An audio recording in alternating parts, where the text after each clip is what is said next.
السلام علیکم ورحمۃ اللہ وبرکاتہ۔ ڈاکٹر فیصل اسد حاضر خدمت ہے۔ پیارے دوستوں، معزز سامعین، ہم بات کر رہے ہیں دین کی کتاب کے بارے میں،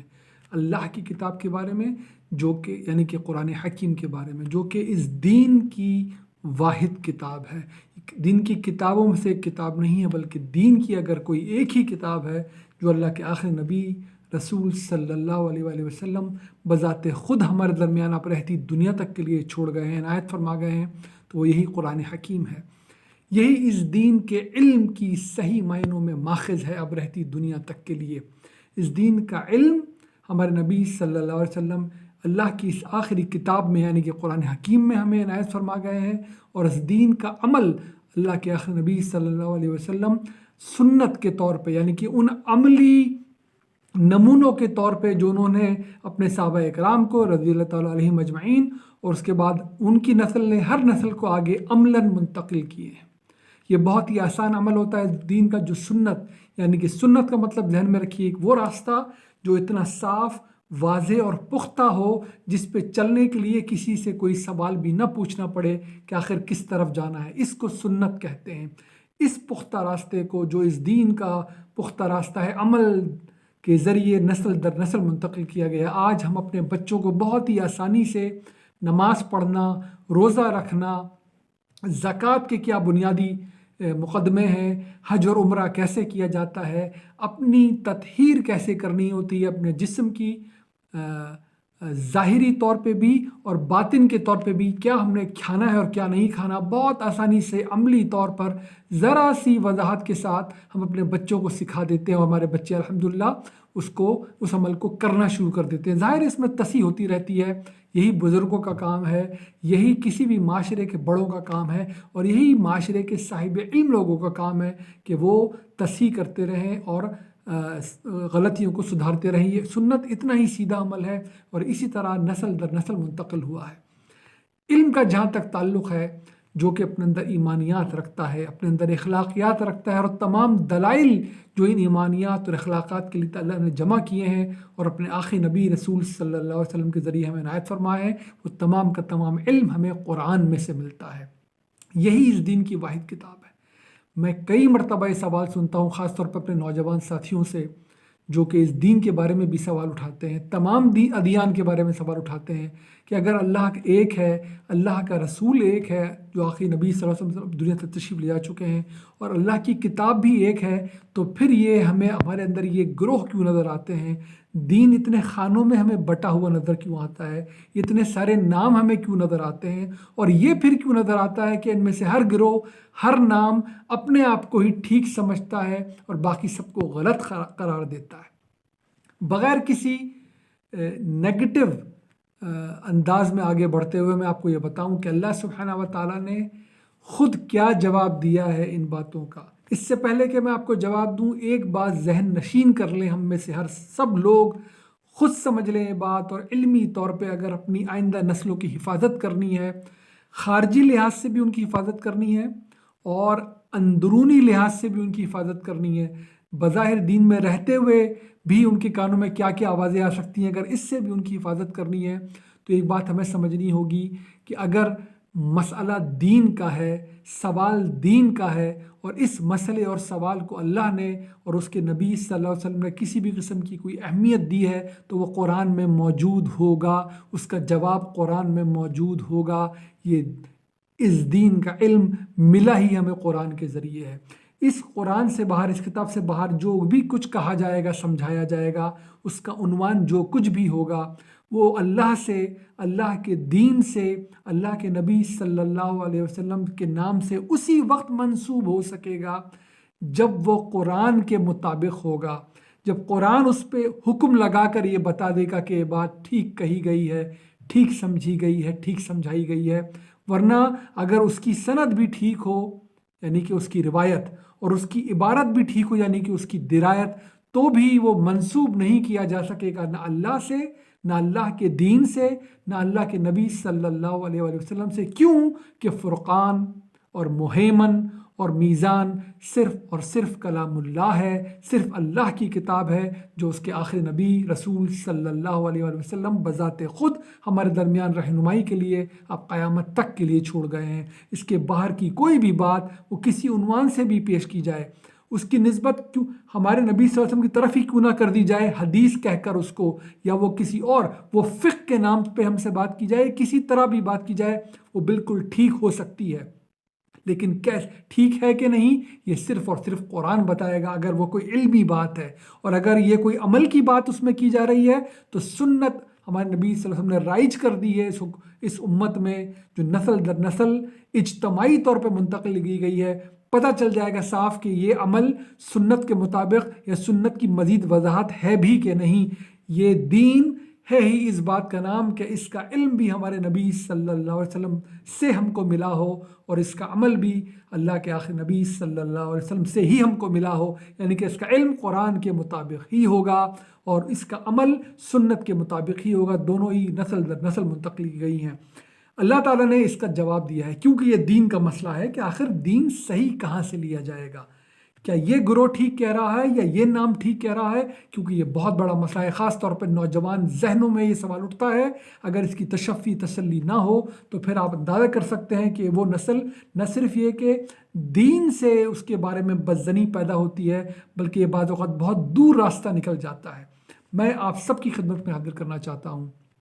پھر دوبارہ دہراتے ہوئے، سوال دین کا ہوگا، مسئلہ دین کا ہوگا تو رہنمائی قرآن کرے گا۔ جس مسئلے میں جس سوال میں قرآن رہنمائی نہیں کر رہا، پہلی بات ہمیں اس میں یہ یقین کر لینی چاہیے کہ اللہ نے اس کو اہمیت نہیں دی، اللہ کے دین میں اس کی اہمیت نہیں ہے۔ اللہ کے نبی صلی اللہ علیہ وسلم جو آخری کتاب، واحد کتاب رہتی دنیا تک چھوڑ گئے ہیں، اس کتاب نے اس کو اہمیت نہیں دی، تو بس سمجھ جائیں کہ پھر یہ ہمارے ایمان اور اسلام کا مسئلہ نہیں ہے۔ ہم اب اس دائرے میں داخل ہو گئے جو انسان کی اپنی سمجھ کا دائرہ ہے، جسے ہم فقہ کہتے ہیں یا جسے ہم اپنی سمجھ بوجھ کہتے ہیں۔ وہ 100% ٹھیک بھی ہو سکتی ہے اگر وہ قرآن کے سنت کے تابع ہے، اس میں غلطی بھی ہو سکتی ہے۔ الحمدللہ ہمارے پاس قرآن موجود ہے، ہم اس سے رجوع کر کے دیکھ سکتے ہیں۔ مسئلے یہ سارے وہاں سے شروع ہوتے ہیں، گروہ بندیاں وہاں سے شروع ہوتی ہیں، مختلف نام وہاں سے شروع ہوتے ہیں، اور دوسروں کو غلط سمجھنا وہاں سے شروع ہوتا ہے جب ہم اپنا جو فوکس ہے،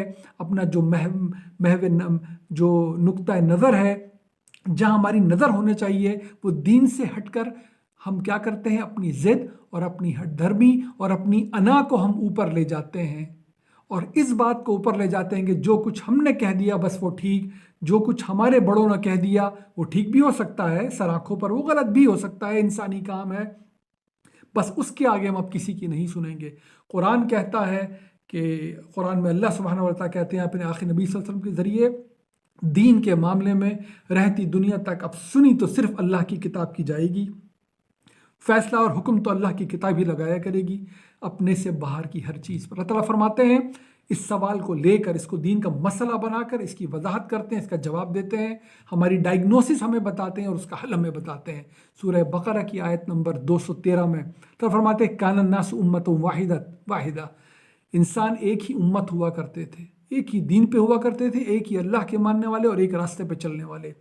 پھر کیا ہوا؟ ظاہر ہے جملہ بتا رہا ہے اور آگے آئے گا بھی کہ پھر انہیں اختلاف کرنے شروع کیا۔ اللہ نے کیا کیا؟ فبعث اللہ النبیین مبشرین و منذرین، اللہ تعالیٰ نے اپنے نبیوں کو بھیجنے شروع کیا، منادی کرنے والوں کو بھیجنا شروع کیا، جو کہ خوشخبریاں بھی سناتے تھے اچھے اعمال کرنے والوں کو، اور خبردار بھی کیا کرتے تھے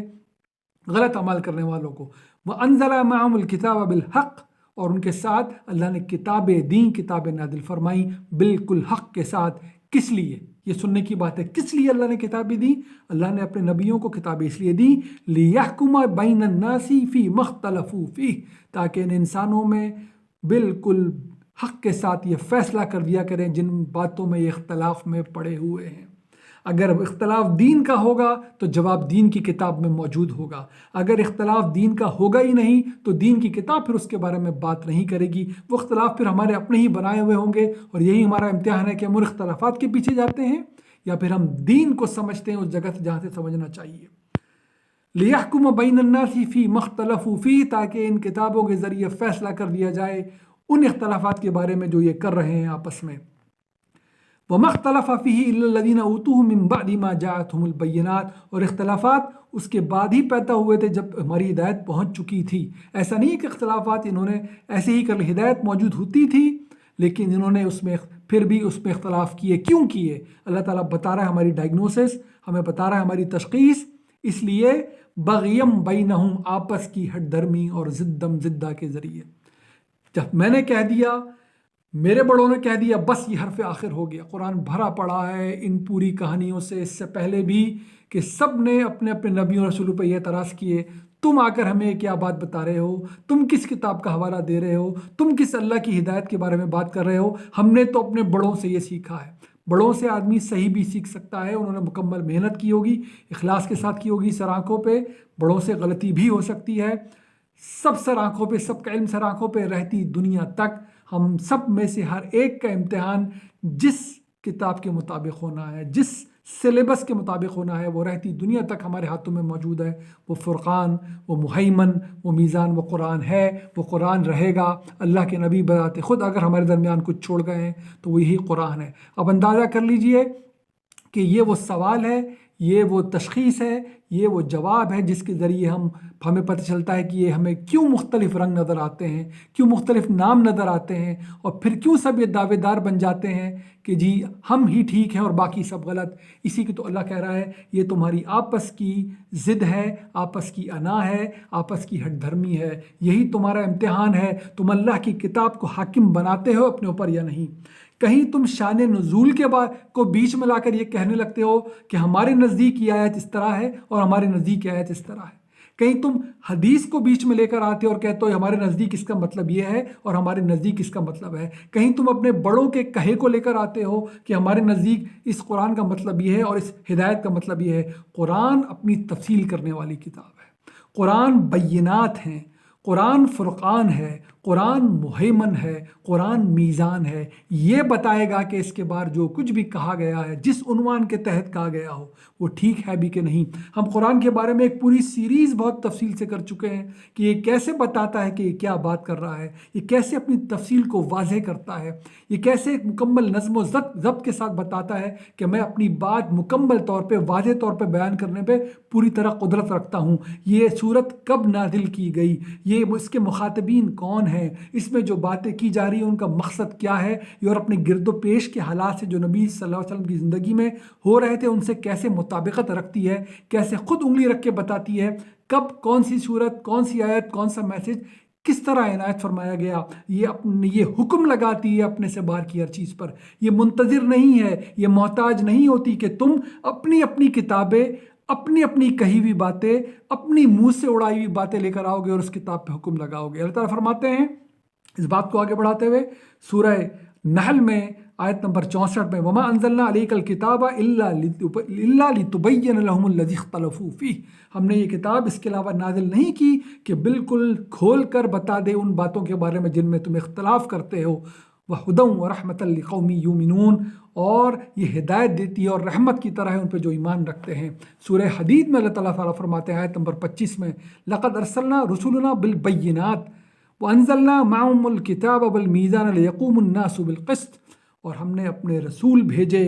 بینات کے ساتھ اور ان کے ساتھ کتابیں بھیجیں، میزان یعنی کہ میزان بھیجے جو تول کے بتاتے ہیں کہ کیا صحیح ہے اور کیا غلط ہے، لِيَقُومَ النَّاسُ بِالْقِسْطِ، تاکہ لوگوں کے درمیان مکمل حق اور انصاف کے ساتھ فیصلہ کر دیں۔ ہم آج اپنا حاکم اس قرآن کو بنائیں، ہم آج اپنا حاکم اس دین کے معاملے، علم کے معاملے کا ہر بات کا پہ حاکم قرآن کو بنائیں، اس فرقان کو، مہمن کو، میزان کو، اور یقین مانیں ہماری کامیابی ہمارے سامنے منتظر ہے۔ یہی ہمارا ٹیسٹ ہے، اس کو ہمیں سمجھنا ہے اور اپنے آگے والی نسل کو سمجھانا ہے۔ یہ نہیں کریں گے، اس کتاب پہ حکم لگائیں گے، کسی بھی عنوان کے تحت لگائیں، میں پہلے بھی تفصیل سے بتا چکا ہوں، دین کا علم قرآن، دین کا عمل سنت، اس کے بعد ہمیں وہ سارے اقوال جو حدیث کے عنوان کے تحت بھی، میں ابھی حدیث کے بعد کے علم کی بات نہیں کر رہا، میں انسانوں کے اپنے علم کی بات نہیں کر رہا، میں اس علم کی بات کر رہا ہوں جس کو انسانوں نے کہا، سر آنکھوں پہ وہ تمام کے تمام لوگ جنہوں نے ہماری رہنمائی فرمائی، انہوں نے وہ چیزیں بھی ہم تک پہنچا دیں جو تاریخ کا حصہ تھیں، جو ان میں سے 1 نے، 2 نے، 10 نے، 5 نے، 15، 20 نے دیکھیں، کبھی 1 نے دیکھی، کبھی 10 نے دیکھی، اور بتایا ہم نے یہ بھی دیکھا تھا، ہم نے یہ بھی سنا تھا۔ ان کو ہم احادیث کہتے ہیں، ان سے ہمیں بے شمار علم کے موتی ملتے ہیں جب ہم یہ مکمل طور پہ معلوم کر لیں کہ وہ صحیح سند کے ساتھ آ گئیں، ان میں بات جو کی گئی ہے وہ بات لکھی ہوئی صحیح معلوم ہوتی ہے۔ اس کے باوجود یہ دونوں چیزیں قرآن کے مطابق رکھ کے دیکھی جاتی ہیں، سنت کے مطابق رکھ کے دیکھی جاتی ہیں۔ اگر علم میں کوئی علم کی بات کی جا رہی ہے تو وہ قرآن اس کی توثیق کرتا بھی ہے کہ نہیں، قرآن کہتا بھی ہے کہ یہ بات ٹھیک کی گئی ہے کہ نہیں، تبھی وہ ہمارے نبی صلی اللہ علیہ وسلم سے منسوب کی جا سکتی ہے۔ اگر اس میں کوئی عمل بتایا گیا ہے تو سنت کے آگے رکھ کے دیکھا جاتا ہے کہ جو نسل در نسل ہمیں عمل منتقل ہوا ہے، اس میں اس حدیث میں جو عمل بتایا جا رہا ہے اس کے مطابق بھی ہے کہ نہیں، یہ اسی کے بارے میں وضاحت کر رہا ہے، کوئی اور بات کر رہا ہے، تب اس کو صحیح مانا جاتا ہے۔ دین اس چیز کا نام ہے جو ہمارے نبی صلی اللہ علیہ وسلم نے ہمیں دیا ہے، علم اس کا قرآن میں، عمل اس کا سنت میں۔ رہتی دنیا تک کے لیے اس دین کی واحد کتاب کا درجہ، فرقان کا درجہ صحیح کو غلط سے الگ کر دینے والا، مہمن کا درجہ دین کی ہر بات پہ نگرانی کرنے والا، میزان کا درجہ تول کے بتا دینے والا کیا صحیح غلط، یہ قرآن ہے، یہ قرآن رہے گا۔ یہی تشخیص اللہ نے کی ہے کہ اگر ہم نے اس کو چھوڑ کر اس کے باہر کی چیزوں کا حکم اس پہ نافذ کیا، پھر ہم کہیں کے نہیں رہیں گے، پھر ہم گروہوں در گروہوں، ناموں در ناموں میں بٹتے چلے جائیں گے۔ اللہ ہمیں سمجھ دے، اس معاملے میں توفیق عطا فرمائے۔ ہم سب اپنے اجتماعی علم کو، عمل کو اپنا انسانی کام سمجھتے ہوئے اللہ کے دیے ہوئے، اس کے رسول کے دیے ہوئے علم اور عمل کے سامنے رکھیں، اپنی تصحیح کرتے رہیں۔ یہی ہمارا ٹیسٹ ہے۔ اللہ ہمیں اس میں سرخرو فرمائے۔ اپنے دعاؤں میں یاد رکھیے گا۔ السلام علیکم ورحمۃ اللہ وبرکاتہ۔